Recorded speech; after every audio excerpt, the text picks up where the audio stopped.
Some of the goals were overambitious, but like any other campaign or any other political campaign, you have to have manifestos. And Jubilee had a manifesto that was really not anchored on the past plans for the government. Remember, we had other previous master plans. The NAC government had already started working on some issues.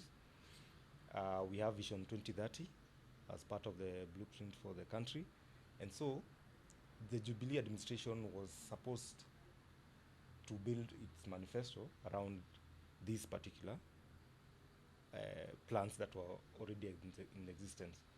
What Jubilee did, it brought up its own new plans without considering that there are already plans that have taken off, and these plans have to be completed as they are part.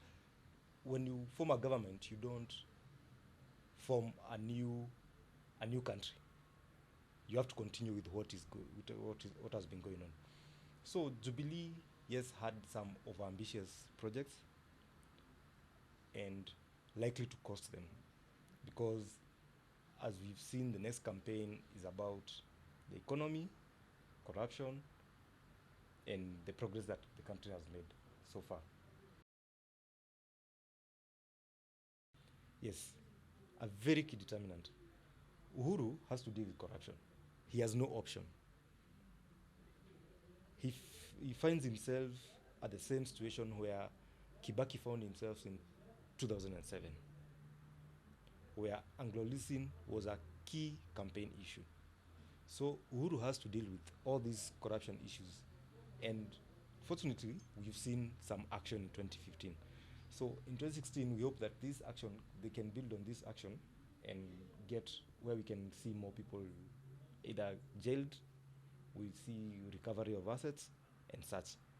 Any other scandal that will crop up, especially towards the end of this year and towards the beginning of next year, will be a very key determinant. And Uhuru has to keep his eye on the ball, that he has to get rid of corruption. This election will be determined by how he deals with corruption, the issue of the economy, the jobs, the million of Kenyans who do not have jobs will be looking up, will have to be convinced that we created jobs. Probably you didn't take the jobs up, or they are not enough. So that's another thing that he has to deal with, because we have a very youthful population, which makes up the largest percentage of the voters. First, corruption. Deal with corruption, your image improves. Secondly, you have to deal with the issue of the youth unemployment. One other critical issue is the issue of the laptops. The laptops will be used as a campaign propaganda against the Jubilee administration if they are not delivered, because it was one of those issues that they kept talking about. The other issue is the issue of nepotism, tribalism, negative ethnicity.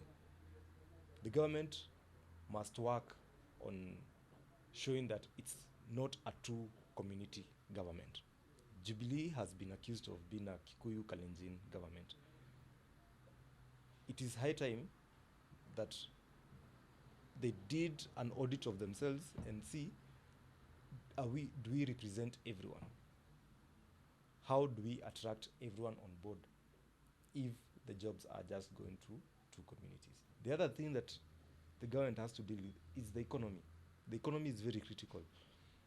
If Kenyans feel that they are not getting enough money into their pockets, into their businesses, into their domestic ventures, they will not, whether the economy grows at 10% or not, as long as the public feels, I don't have money to spend, and what I have, I'm spending for expensive goods and services. That one, the economy, the perception is that the economy has not grown, has not improved. So, bringing down the cost of living is critical to ensure that Uhuru and his government has a probably a better chance of getting a second term.